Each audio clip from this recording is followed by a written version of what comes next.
स्वागत है मेरे YouTube चैनल स्टार ज्ञान परिवार में। और आज मैं फिर से हाजिर हो चुका हूँ बाल विकास मनोविज्ञान से संबंधित कुछ महत्वपूर्ण प्रश्न उत्तर लेके, जो कि आपके आगामी एग्जाम सीटेट टेट इत्यादि के लिए बेहद महत्वपूर्ण है। चलिए बिना किसी देरी के वीडियो प्रारंभ करते हैं। क्वेश्चन नंबर 1, वैयक्तिक अंतरों का ज्ञान शिक्षकों की मदद किसमें करता है? ऑप्शन आपके इस प्रकार से हैं। पहला,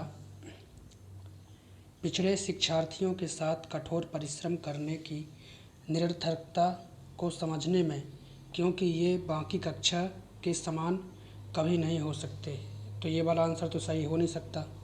दूसरा ऑप्शन है, वैयक्तिक अंतरों को शिक्षार्थियों की असफलता की स्वीकृति एवं उत्तरदायी ठहराने में, ये भी सही नहीं हो सकता।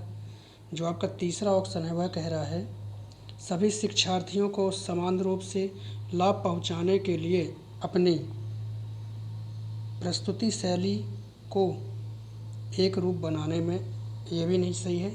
जो चौथा ऑप्शन है वह जो है सही है, सभी शिक्षार्थियों की व्यक्तिगत आवश्यकताओं का आकलन करने और उनके अनुरूप उन्हें पढ़ाने में, ये ऑप्शन आपका सही है। चलिए आगे बढ़ते हैं। चलिए क्वेश्चन नंबर 2, सीखने के लिए आकलन। क्वेश्चन आपका सीखने के लिए आकलन ऑप्शन इस प्रकार से हैं।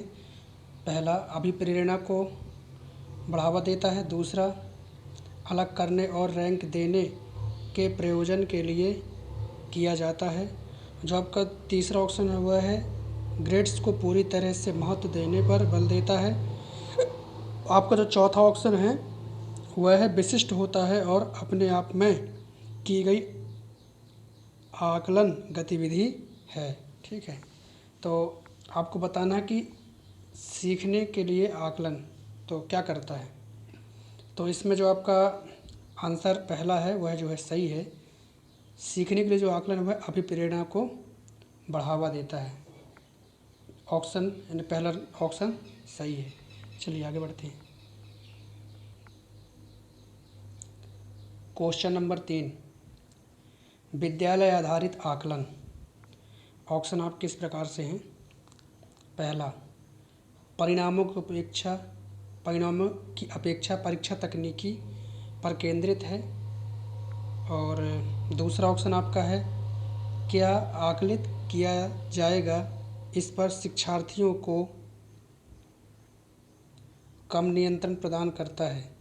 ठीक है, और जो आपका तीसरा ऑप्शन है वह है, रचनात्मक प्रतिपुष्टि उपलब्ध कराते हुए सीखने में संवर्धन करता है। ठीक है, जो आपका चौथा ऑप्शन है वह है, परीक्षा के लिए शिक्षण को बढ़ावा देता है क्योंकि उसमें निरंतर परीक्षण होता है। तो कौन सा ऑप्शन सही है, आप लोग इसका जवाब कमेंट बॉक्स में दीजिए। आई होप आप लोगों ने जवाब दे दिया है। इसका जो तीसरा ऑप्शन हुआ जो है सही है, रचनात्मक प्रतिपुष्टि उपलब्ध कराते हुए सीखने में संवर्धन करता है। ये आपका तीसरा ऑप्शन जो है सही है। विद्यालय आधारित आकलन क्या करता है, रचनात्मक प्रतिपुष्टि उपलब्ध कराते हुए सीखने में संवर्धन करता है। चलिए आगे बढ़ते हैं क्वेश्चन नंबर 4 की ओर। क्वेश्चन नंबर 4, कक्षा में शिक्षार्थियों से कहा गया है कि वे अपने समाज के लिए क्या कर सकते हैं। इसे दर्शाने के लिए एक नोटबुक में अपने कार्य के विविध शिल्पाकृतियों को संयोजित करें। यह किस प्रकार की गतिविधि है। ठीक है, इसको आपको बताना है। पेडागोजी में इसी तरह के क्वेश्चन पूछे जाते हैं। ठीक है, तो चलिए ऑप्शन आप किस प्रकार से हैं। पहला, निबंधात्मक आकलन। और दूसरा ऑप्शन है, घटनावृत्त अभिलेख। तीसरा ऑप्शन है, समस्या समाधान। और जो चौथा है वह है, पोर्टफोलियो आकलन। ठीक है, तो इसका जो सही आंसर है वह होगा ऑप्शन नंबर 4, पोर्टफोलियो आकलन। ठीक है, चलिए क्वेश्चन नंबर 5 की ओर बढ़ते हैं। इसके अतिरिक्त 5-5 प्रश्नों की जो है वीडियो की सीरीज़ दी गई है, तो आप लोग देख सकते हैं उन वीडियो को। ठीक है, चलिए क्वेश्चन नंबर 5, शिक्षार्थियों को सबसे कम प्रतिबंधित विद्यालय वातावरण में रखने के माध्यम से विद्यालय।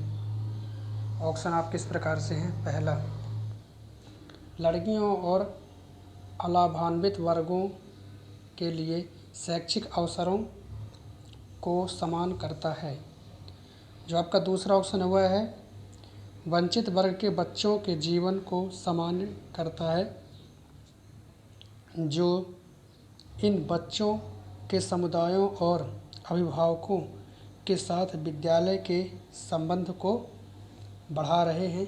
ठीक है, ऑप्शन नंबर जो आपका तीसरा है वह है विज्ञान मेला और प्रश्नोत्तरी जैसी गतिविधियों में अलाभान्वित वर्ग के बच्चों की भागीदारी बनाता है। ठीक है, और जो आपका चौथा ऑप्शन है वह कह रहा है कि दूसरे बच्चों को संवेदनशील बनाता है कि वे लाभान्वित बच्चों को दबाएं नहीं और उन्हें नीचा ना दिखाएं। तो इसका आंसर बताइए क्या हो सकता है। आई होप आपने कमेंट बॉक्स में इसका जवाब दिया होगा। चलिए मैं आपको आंसर बता देता हूँ। जो आपका चौथा ऑप्शन है वह जो है सही है। दूसरे बच्चों को संवेदनशील बनाता है कि वे जो लाभान्वित बच्चे हैं उनको जो है दबाएं नहीं। ठीक है, और उन्हें नीचा न दिखाएं। ये ऑप्शन जो है सबसे सही है। उम्मीद करता हूँ मेरे द्वारा दी गई जानकारी आप लोगों को समझ में आ गई होगी। इसी तरह से इंटरेस्टिंग वीडियो को देखने के लिए आप हमारे चैनल को सब्सक्राइब कीजिए, वीडियो को लाइक कीजिए और अपने दोस्तों के साथ इसको शेयर ज़रूर कीजिए। और 5-5 प्रश्नों की जो है प्लेलिस्ट है वीडियो में, आप जाके देख सकते हैं। टॉप 5 मेरे वीडियो में बाल विकास मनोविज्ञान के महत्वपूर्ण प्रश्न उत्तर टॉप 5, वहाँ आपको 5 मिनट में 5 क्वेश्चन मिल जाएंगे। ठीक है, तो इसी प्रकार की जो है पैडागोजी बाल विकास मनोविज्ञान जो पैडागोजी है वो आपको सॉल्व करने को मिल जाएगी। आप सॉल्व कीजिए। चलिए, धन्यवाद।